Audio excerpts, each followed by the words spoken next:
This is the X-Zone Broadcast Network, broadcasting worldwide on broadcast affiliates and satellite program providers, including CNN Broadcast Network, Sirius Satellite Network, Star Media, Good News Radio Network, Angel Broadcast Network, Wiki Broadcast Network, and WPBN TV. For more information on the X-Zone Broadcast Network, visit us at www.xzbn.net.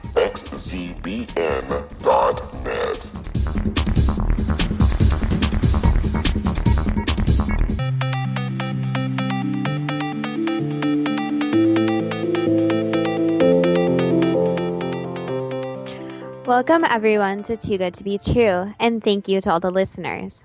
Are you ready for a really surprising show about near-death experiences? Before we start getting into details, let's just briefly talk about psychic insight and how we apply it. We choose a subject, then research it, and based on that research, we determine what we think needs to be explained by creating a series of questions. Then Justina provides psychic insight to answer those questions. At the end of the process, we have psychic insight into a subject. At that point, it is a question of individual belief. Now let's go through the disclaimers. Here are the disclaimers. Neither of us claim to have any expertise in any of the subjects that we discuss. We relate information we find through research in the psychic insight. We are always delighted to hear from the listeners. The show only lasts an hour. We don't have the time to present exhaustive research on any topic. This means that there will be information that we miss. We want to provide a basis for the psychic insight. We don't care if a theory turns out too good to be true, as the show name suggests. We are only interested in finding out more of the truth about topics. Spirit can only relate insight that is appropriate for our time in history. Free will cannot be affected. Only comments that are appropriate for our time can be given through the psychic insight. Much of the subject matter in shows will have already been covered again and again in other shows. We want to look into the subjects in a new, different way and be thought-provoking. We are not so good with pronouncing names, and we apologize. Finally, different people believe different things about life and whether there is an afterlife. We understand that some of the following content may conflict with individual beliefs. We respect everyone's personal beliefs. Thank you, Justina. We're going to talk about near-death experiences. Why did you suggest the subject? Because I saw a video on YouTube featuring clinical psychologist Dr. Kathy Forty. She claims she had a near-death experience. She also claims during her experience that she learned how key mathematical information affects consciousness. Kathy Forty is obviously highly intelligent and highly articulate, which adds credibility to her story. I would not expect that a clinical psychologist would have much to gain by going public with a paranormal experience. Clinical psychology is firmly based in the world of science. Cynics may say that herself needs a clinical psychologist. Why don't you give an overview of near-death experiences, then we can look at some examples. I looked up near-death experience-related television programs to find a series I used to watch. The website neardeath.com has a list of 92 of them, which seems unbelievable. Shows listed include those shown on major networks. The series I was thinking about was I Survived Beyond and Back, which was shown on the Biography channel from 2011. The series didn't last that long, but I think that the similarities in the stories meant that the content soon became repetitive, even though each episode was pretty incredible. Going by the number of television shows, near-death experiences must happen reasonably often. We only hear about the stories people are prepared to talk about. There must be stories that are not made public. But what is a near-death experience? I know you like to find a definition for any subject, so why don't you provide one? Yes, the term was used first in 1975 in the book Life After Life by Raymond Moody, MD. The book, which has sold 14 million copies, is a study of people who have experienced near-death experiences. But regarding definitions, dictionary.com has the following, and I'll quote, "A sensation or vision as of the afterlife reported by a person who has come close to death," unquote. Sometimes there are claims that subjects are actually clinically dead before they return. In simple terms, clinically dead means that breathing has stopped. Before looking at some examples, what does conventional science have to say on the subject? Scientific American has an entire website dedicated to the subject, dated September 2011. Here is a brief quote from the website. Seeing your life pass before you and the light at the end of the tunnel can be explained by new research on abnormal functioning of dopamine and oxygen flow. Dopamine in the brain functions as a neurotransmitter, a chemical released by nerve cells to send signals to other nerve cells. Why don't you provide the major point of the article? It refers to a British journal. Yes, the quote is as follows. Quote, recently a host of studies has revealed potential underpinnings for all the elements of such experiences. Many of the phenomena associated with near-death experiences can be biologically explained, says neuroscientist Dean Mobbs at the University of Cambridge's Medical Research Council Cognition and Brain Sciences Unit. Mobbs and Caroline Watt at the University of Edinburgh detailed this research online on August the 17th in Trends in Cognitive Sciences. We have to be careful here. Scientific American and the reference article do not appear to be saying that all near-death experiences are false. They're saying that there are biological explanations for many aspects of reported experiences. Possibly some of the near-death experiences are rooted in biology, while others cannot be explained by what is currently understood in biology.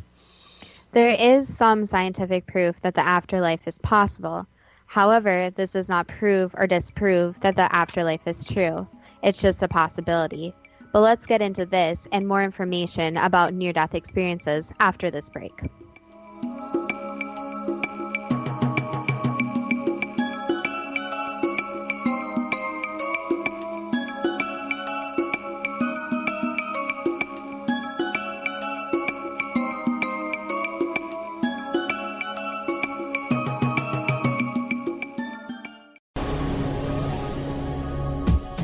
This is the X-Zone Broadcast Network, broadcasting worldwide on broadcast affiliates and satellite program providers, including CNN Broadcast Network, Sirius Satellite Network, Star Media, Good News Radio Network, Angel Broadcast Network, Wiki Broadcast Network, and WPBN TV. For more information on the X-Zone Broadcast Network, visit us at www.xzbn.net.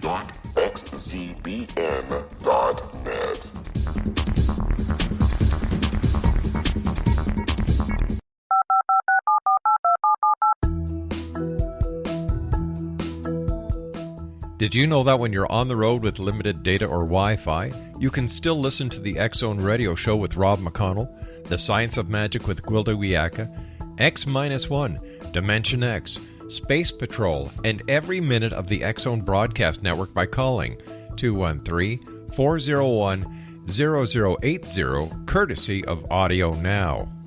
No smartphone, app, or internet needed. It saves your data plan and it's free if you have unlimited minutes. Call 213-401-0080 to listen on any phone, anytime, anywhere. Remember 213-401-0080 for the best of the paranormal, parapsychology, and sci-fi radio programming anywhere, 24/7, 365.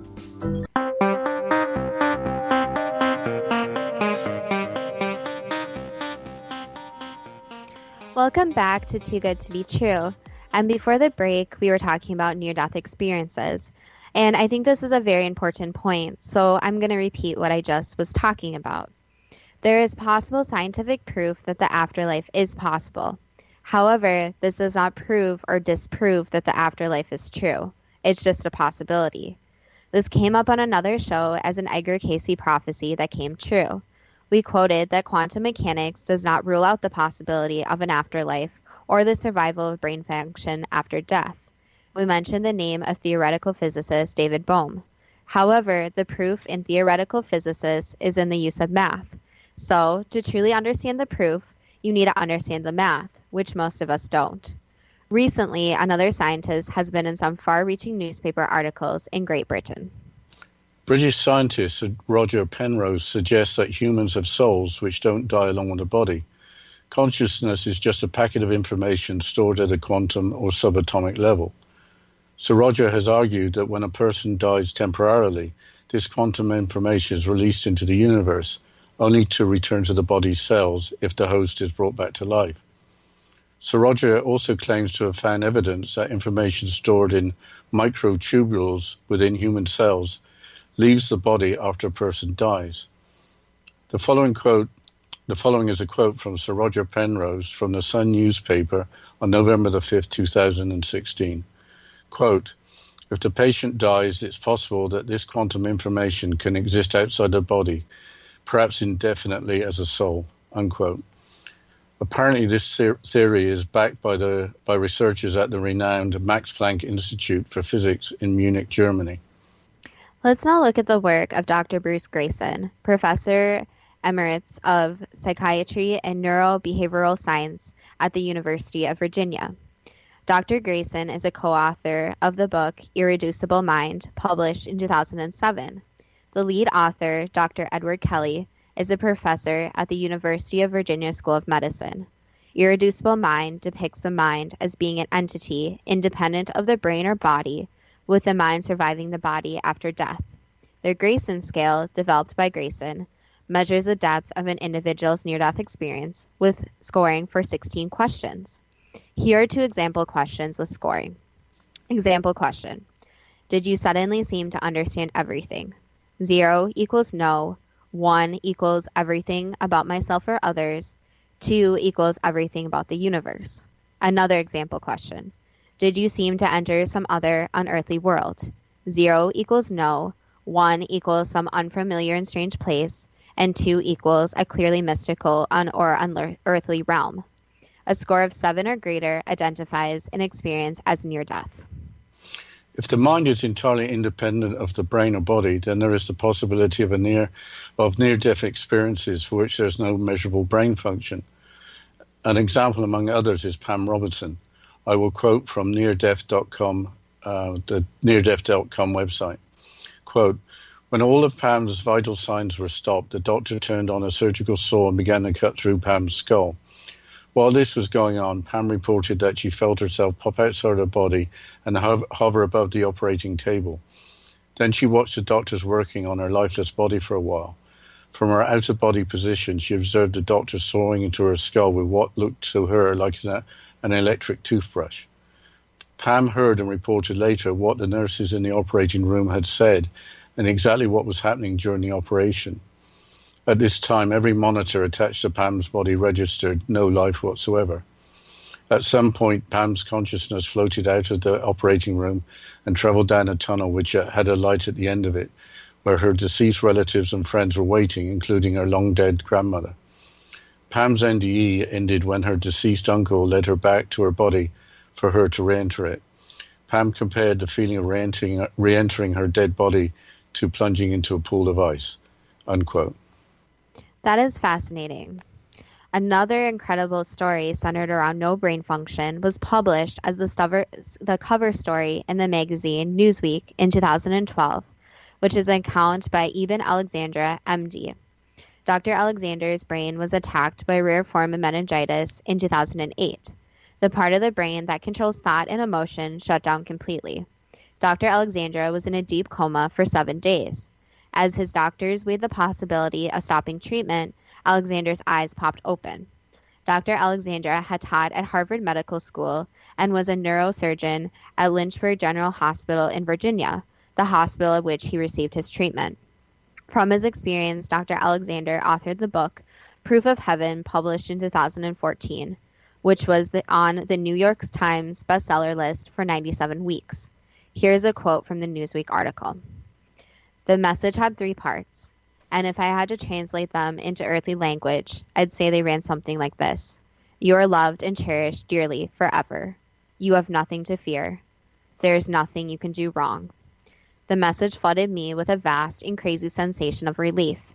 It was like being handed the rules to a game I'd been playing all my life without ever fully understanding it. "We will show you many things here," the woman said again, without actually using these words, but by driving their conceptual essence directly at me. "But eventually you will go back." To this, I had only one question. Back where? I thought it was worth looking at the book a little more, a book that seemed to have been condemned by the scientific community. Here are two quotes from the book. Evil was necessary because without it, free will was impossible, and without free will, there could be no growth, no forward movement, no chance for us to become what God longed for us to be. Horrible and all-powerful as evil sometimes seemed to be in a world like ours, in the larger picture, love was overwhelmingly dominant and would be ultimately triumphant. Second quote, science, the science to which I devoted so much of my life, doesn't contradict what I learned up here. But far, far too many believe it does, because certain members of the scientific community who are pledged to the materialistic worldview have insisted again and again that science and spirituality cannot coexist. Here are two more quotes, and I quote, "For all the successes of Western civilization, the world paid a dear price in terms of the most crucial component of existence, the human spirit. The shadow side of high technology, modern warfare, and thoughtless homicide and suicide, urban blight, ecological mayhem, cataclysmic climate change, polarization of economic resources is bad enough. Much worse, our focus on exponential progress in science and technology has left many of us relatively bereft in the realm of meaning and joy, and of knowing how our lives fit into the grand scheme of existence for all of eternity." Second quote, "To say that there is no chaos between our current scientific understanding of the universe and the truth as I saw is a considerable understatement. I still love physics and cosmology, still love studying our vast and wonderful universe. Only I now have a greater and large conception of what vast and wonderful really mean. The physical side of the universe is as a speck of dust compared to the invisible and spiritual part. In my past view, spiritual wasn't a word that I would have employed during a scientific conversation. Now I believe it is a word that we cannot afford to leave out." It appears that Dr. Alexander had no choice about returning. He was told he would go back. For Anita Mujani, there was a choice. Here are some quotes from Anita regarding her experience from her website. Quote, "I had end-stage cancer, Hodgkin's lymphoma. I was being cared for at home. I was connected to an oxygen tank and had a full-time nurse. But on this morning, February the 2nd, 2006, I did not wake up. I thought I was drifting in and out of consciousness during this time because I was aware of everything that was going on around me, but it was confirmed to me later by my family and the doctors that I was in a coma the whole time. I saw and heard the conversations between my husband and the doctors taking place outside my room, about 40 feet away down the hallway. I was later able to verify this conversation to my shocked husband. Then I actually crossed over to another dimension, where I was engulfed in a total feeling of love. I also experienced extreme clarity of why I had the cancer. However, I made the choice of whether to come back into life or go towards death. I was made to understand that it was not my time, but I always had the choice, and if I chose death, I would not be experiencing a lot of the gifts that the rest of my life still held in store. At first, I did not want to come back because my body was very sick, and I did not want to come back into this body as the organs had already stopped functioning, and I had all these open skin lesions. But it seemed that almost immediately I became aware that if I chose life, my body would heal very quickly. I would see a difference in not months or weeks, but in days." Unquote. This certainly is an amazing story. Anita had numerous tumors on her upper body. This is an inspiring story for sure, but there's more to the story. Here is a further quote, and I quote, "I then started to understand how illnesses start on an energetic level before they become physical. If I chose to go into life, the cancer would be gone from my energy, and my physical body would catch up very quickly. I then understood that when people have medical treatments for illnesses, it rids the illness only from their body, but not from their energy, so the illness returns. I realized if I went back, it would be with a very healthy energy. Then the physical body would catch up to the energetic conditions very quickly and permanently. I seem to become aware that this applies to anything, not just illnesses, physical conditions, psychological conditions, etc. I became aware that everything going on in our lives was dependent on this energy around us, created by us. Nothing was real. We created our surroundings, our conditions, etc., depending on this energy where this energy was. The clarity I felt around how we get what we do was phenomenal. It's all about where we are energetically. I somehow knew that I was going to see proof of this firsthand if I returned back to my body." End quote. In her book, Dying to Be Me, published in 2012, Anita states that overcoming cancer is not as simplistic as positive thinking and cannot be reduced to mind control. So far, the accounts of near-death experiences have been positive, but there are experiences that are not so positive. According to neardeath.com, around 19% of near-death experiences include a very unpleasant afterlife. This is very much in contrast to the accounts we have discussed so far. I don't think we have to go into great depth on what would be an unpleasant afterlife. Let's look at some available statistics, but overall an experience is likely to be positive rather than negative. Here are some surprising numbers from the Epoch Times website. 13 million Americans, or 5% of the nation's population, had experienced a near-death experience as of 1992, according to a 1992 Gallup poll. 774 near-death experiences per day are experienced in the United States, according to the same poll. A 1982 Gallup poll found that 15% of all Americans who had almost died under widely varying circumstances reported a near-death experience. About 9% reported the classic out-of-body experience. 11% said that they had entered another realm. 8% encountered spiritual beings, and only 1% had negative experiences. In a 2005 study of American doctors, it was shown that 59% believe in some form of afterlife, a much higher percentage than it is found in other scientific professions. Yeah, the numbers for the total population are astonishing.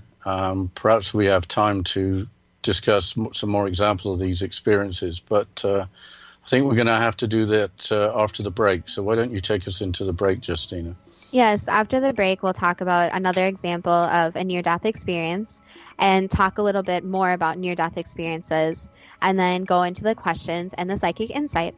So please stay with us and we'll come back after this short break.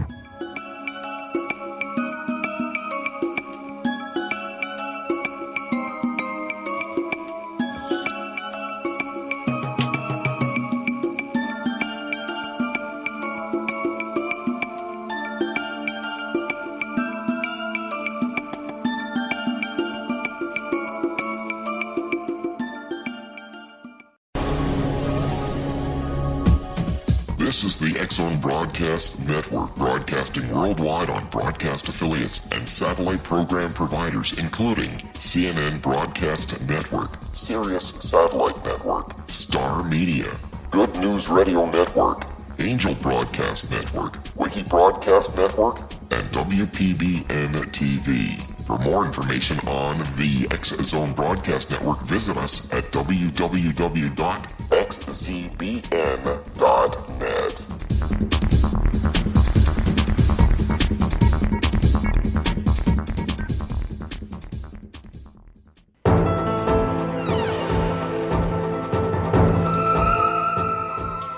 Welcome back to Too Good to Be True.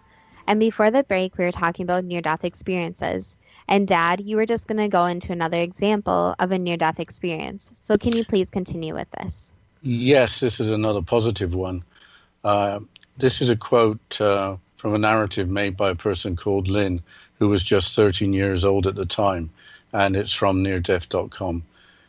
Quote, "From the light came two dogs of mine. One was a collie named Mimi, who had died 3 years previously from an infection, and the other was a boxer named Sam, who had died 2 years ago before after being hit by a car. The dogs came running and jumped on me and kissed my face with their tongues. Their tongues weren't wet, and I felt no weight when they jumped on me. The dogs seemed to glow from a light that was inside them. I recalled saying to myself, 'Thank you, God, for letting my dogs be alive.' I hugged my dogs as tight as I could. I then called my dogs, and together we started walking toward the light. All colors were in the light, and it was warm, a living thing, and there were people as far as the eye could see, and they were glowing with an inner light, just like my dogs. In the distance, I could see fields, hills, and a sky. The light spoke, and it said, 'Lynn, it is not time for you yet. Go back, child,' unquote. This is a great story. Children apparently can have near-death experiences. Also, who doesn't want to be greeted by their pets? Here's a quote from the same website from an individual that overdosed on medication. It is a rather long quote, but mentions aspects of a soul's development. And I quote, "At this point, they began trying to convince me to live my life. I knew it would be my decision, but perhaps that's because they knew all along I would choose to live. They showed me exactly how damaging my suicide would be and how much pain it would cause others. Not only people who knew and cared for me, but strangers. For instance, the sister of my father's coworker, who would hear my story and grieve. They told me that my suicide would only pass my pain along to others, and that the sum of pain would actually be greater. They also told me that I would eventually have to go back anyway and live through all the traumas I'd already been through. It would be a little easier the second time around, since I'd already learned some of my lessons in this life. But wouldn't it be better just to go back now and finish what I started?" Having just had my life reviewed, I was pretty horrified at the thought of having to go through my childhood again, and also at the thought of causing others so much pain. But I told them that I just felt so exhausted and I needed to rest for a while. The angels understood completely, and I felt much love and sympathy from them. We discussed the life plan I had chosen, and I knew again that I had chosen a particularly difficult one for my current level of development. They were amused by my comment that I had been a little arrogant about what I could handle in one life. They assured me that others were involved in the decision and that I was really capable. They were like cheerleaders, encouraging me, but loving me regardless of the outcome. They also told me that I was over halfway there, and I realized this was true, although I'm not exactly sure what that means anymore. That was the moment I chose life. Yeah, we now stumbled on several related topics, including reincarnation, life plan, and life review. We don't have time to go into much detail right now. You have read several books on the subject matter. Why don't you outline some of what you have read? Yes, the best-known book I've read, Your Soul's Plan by Robert Schwartz, explores the premise that we are all eternal souls who plan our lives, including our greatest challenges. This is for the purpose of spiritual growth that we plan before we are born. But for a quick summary of these beliefs, the website Collective Evolution has an article by Nikki Gray from September 2014. I will quote from the article, which provides a lot of content. Quote, Through my research, the cycle of life to death to rebirth has been pretty much the same from all the sources I studied, and let me tell you, there are many. It all starts with a pre-birth plan. You establish this plan with a council. Some people call this council the elders or the wise ones. Pretty much they are very old beings who know their stuff, so to speak.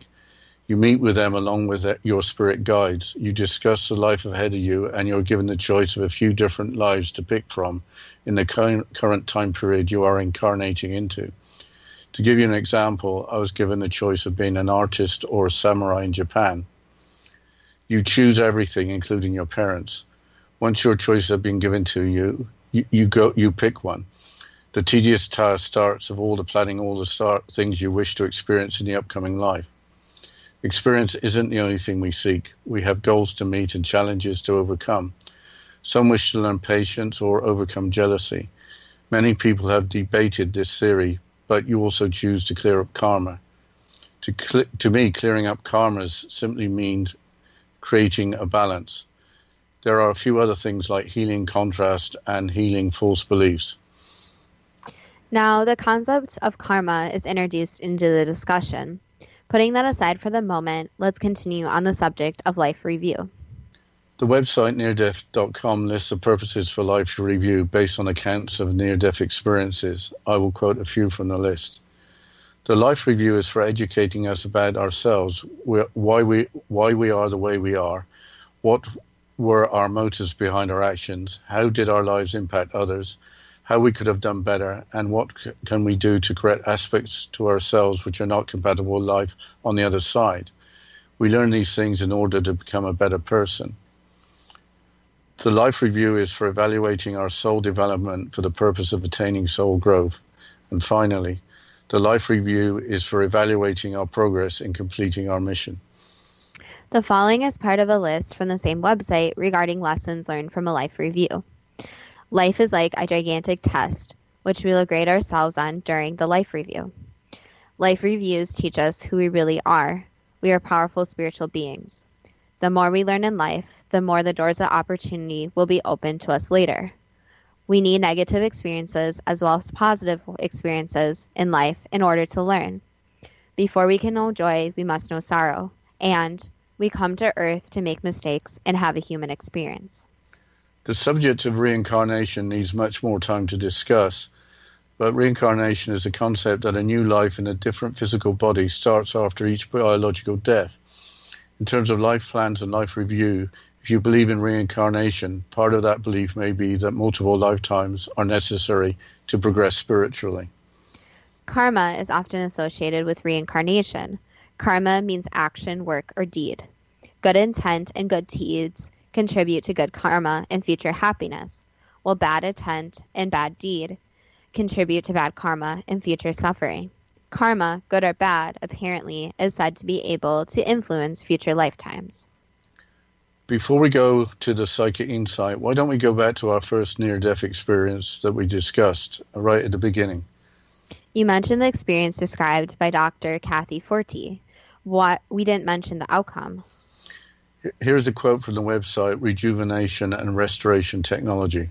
Quote, as strange as the experience was to fully understand at the time, over the next few years, it became a magnificent obsession to research and compile information on quantum physics, cellular regeneration, and many other related fields.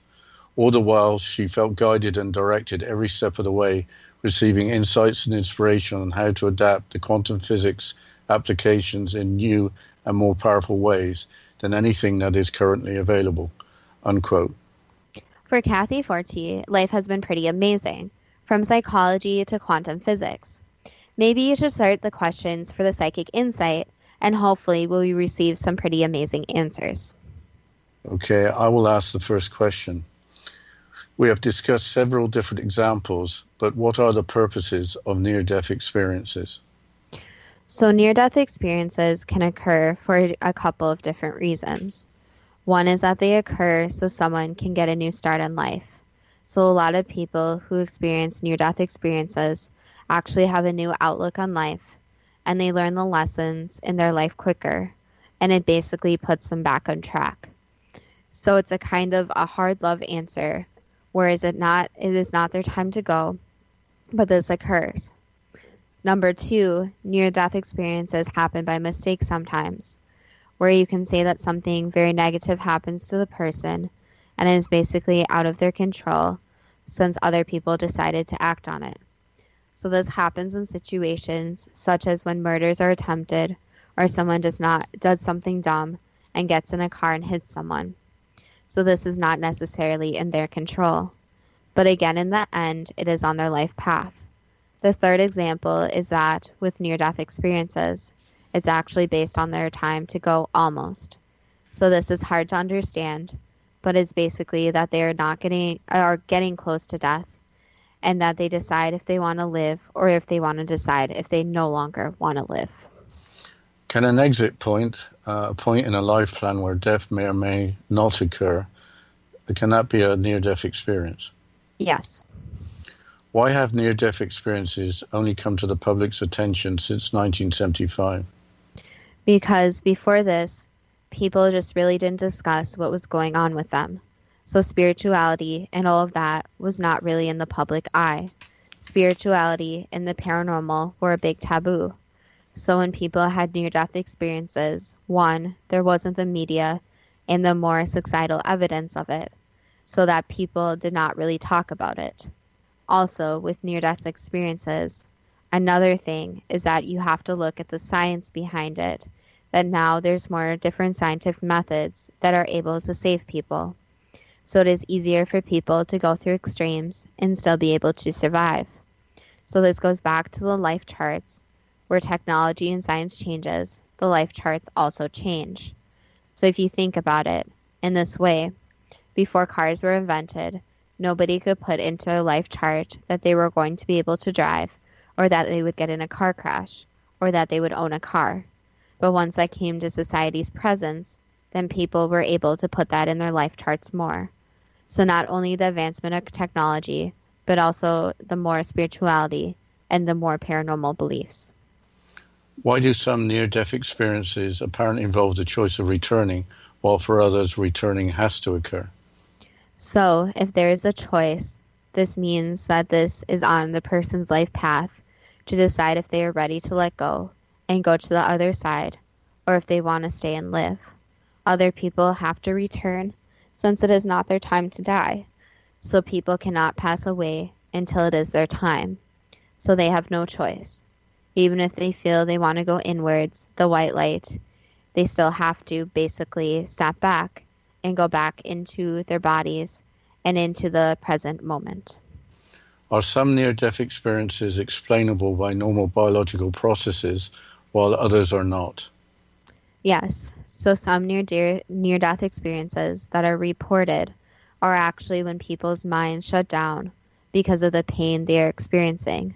So this can include hallucinations and basically where their mind and body are not functioning. Another situation can occur. This is basically that they have to have this experience, that they are very close to death, and they are very aware of this. And it is basically that they are looking at their bodies from outside of them. Is Sir Roger Penrose correct in suggesting that humans have souls which don't die along with their body? Yes. Is the Grayson scale a good indicator if an experience has been near death or is not? Yes. Does the mind exist outside the brain such that the mind still functions when the brain is non-functional? Yes. Think you could take us into the break, Justina. We got one long question coming up. Yes, after the break, we'll continue with the questions and the psychic insight. So stay tuned for more information about the near-death experiences.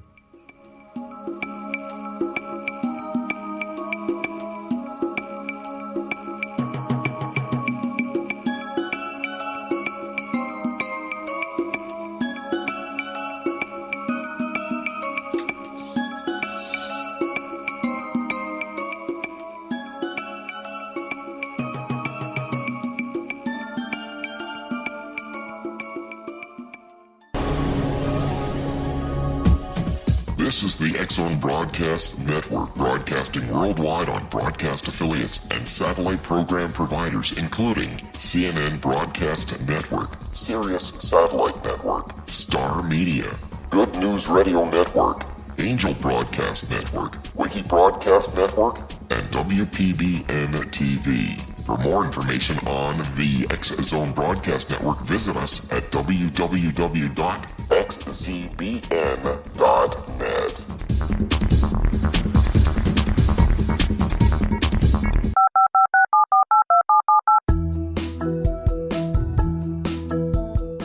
Did you know that when you're on the road with limited data or Wi-Fi, you can still listen to the X-Zone Radio Show with Rob McConnell, The Science of Magic with Gwilda Wiyaka, X-1, Dimension X, Space Patrol, and every minute of the X-Zone Broadcast Network by calling 213-401-0080, courtesy of Audio Now.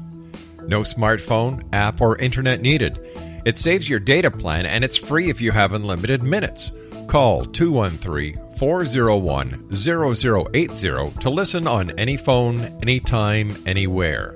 Remember 213-401-0080 for the best of the paranormal, parapsychology, and sci-fi radio programming anywhere, 24/7, 365.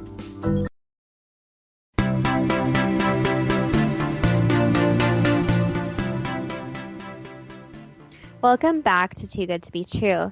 And before the break, we were going through the questions and answering them with the psychic insight. So, Dad, can you please continue on with the questions? Yes, the question we got to was, is one message from Eben Alexander's near-death experience true, in that you are loved and have nothing to fear? Yes, and it goes back to the whole message that when someone dies, there's nothing really to fear anymore, since they already got to the end. So there's this fear surrounding death and how when you die, it is something very unpleasant, which we are not denying that from the people living on this planet, it is very unpleasant from their perspective. But the people that actually pass on, it's not a horrible experience. So yes, there is sometimes pain and suffering, but once the death actually occurs, the people, the souls, the spirits, whatever you want to call them, no longer know what this pain feels like and have no recollection of the events except for the actual events. So basically, the emotions and everything involved with that goes away. Is evil necessary in order to allow for free will? So are you saying that there has to be bad and good? Yes, from a comment from Eben Alexander regarding free will. Yes and no. There is a difference between true evil and people acting upon on their egos and as humans. So without evil, the place will still have conflict, since humans naturally do go into conflict situations. So not necessarily evil, but just being human and living on the earth plane makes it so there is free will. Will good eventually overcome evil? What we can say is that good always does triumph over evil. Why does science have difficulty in coexisting with spirituality? So the problem is with science, everything has to be scientifically proven, obviously through the scientific method. So the problem with spirituality, it is more of a belief and a knowing instead of physically being there. So in science, things have to always be physically there. For example, in the human body, there's evidence, obviously, of the different organs, the cells, the DNA, the RNA, everything has physical evidence. However, since the soul is energy, it cannot be measured like normal energy, and it is said to not actually be there. So if there is a way to actually measure the soul and the energy it gives off, then it could be scientifically proven. Will Western civilization change to become more spiritual and less materialistic? So people will be more open to new things and combining both science and spirituality. So what we can say is that people are finally realizing that you don't only have to heal the body, it is also healing the mind, which obviously psychology and the whole study of the mind is a science. So people are becoming more aware of that. So the problem is, in Western society, spirituality has kind of been rejected, while in more Eastern societies, it is actually embraced.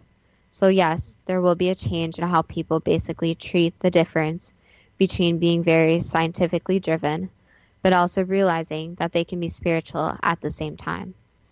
Is the physical side of the universe a speck of dust compared to the invisible and spiritual part of the universe? So yes, in the way, the more spiritual part is more something that people cannot even imagine, since there is so much going on there.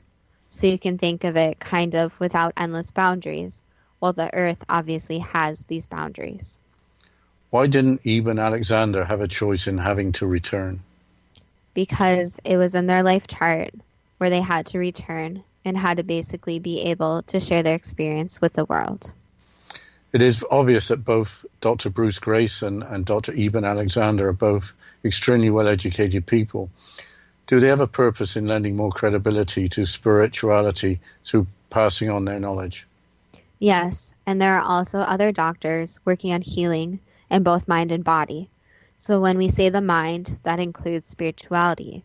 So yes, there are examples of people who are realizing that when someone needs medical attention, it's not just about the physical and the physical nature of their body, but also how they are treated and how they feel inside their mind. Why did Anita Mujani have a choice in returning or in passing away? So again, it was in her life chart to come back and to be able to not only share that experience, but enjoy life even more afterwards.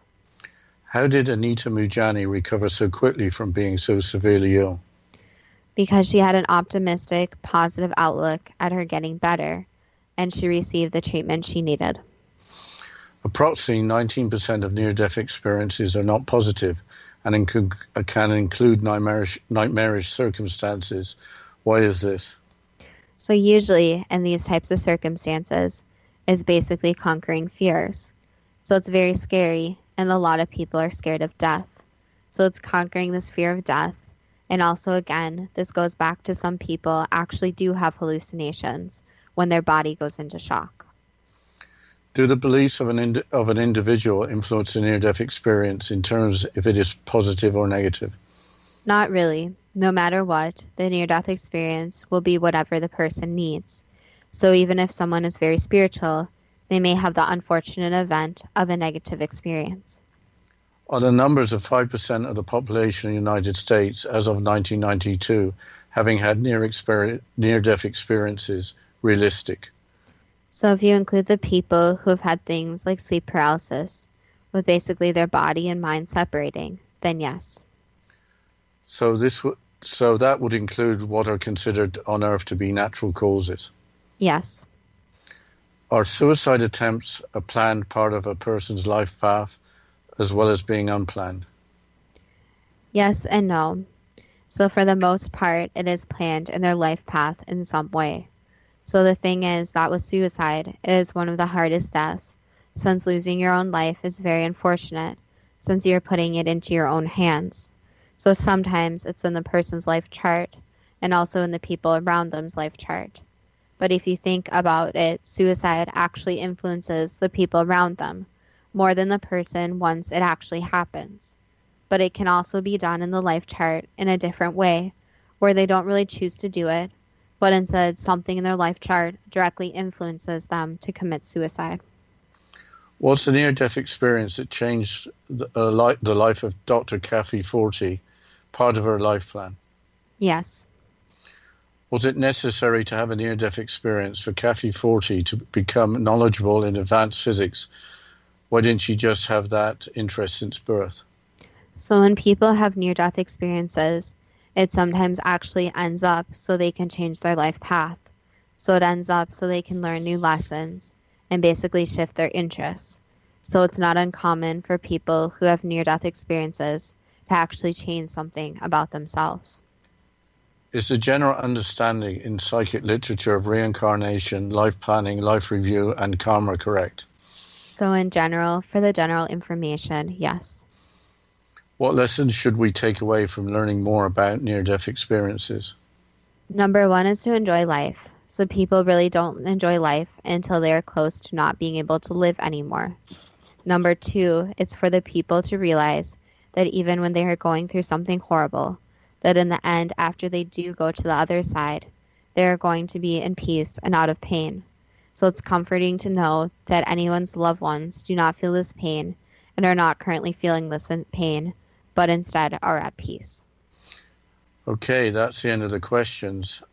Is the conclusion that some near-death experiences are explainable by science, while others can be only explained by spiritual belief, too good to be true?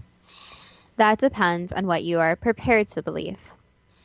Well, Justina, I was really surprised by all the mainstream information on the subject. I must have been sleeping for several years because I was amazed at how much was in the national press and Newsweek and so forth.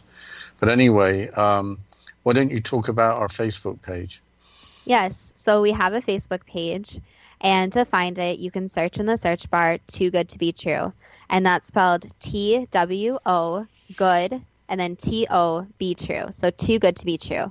And we would love if you come, like the page, follow us, interact with us on there, and provide any discussion, anything you want to say about this show, any other shows, and you can also find links to past shows there.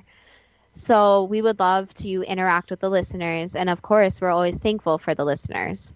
But just a quick point about the show is I think what really shocked me was that there was so many different doctors talking about near-death experiences, when I kind of imagine near-death experiences to be something more on the spiritual side and not really doctors talking about it.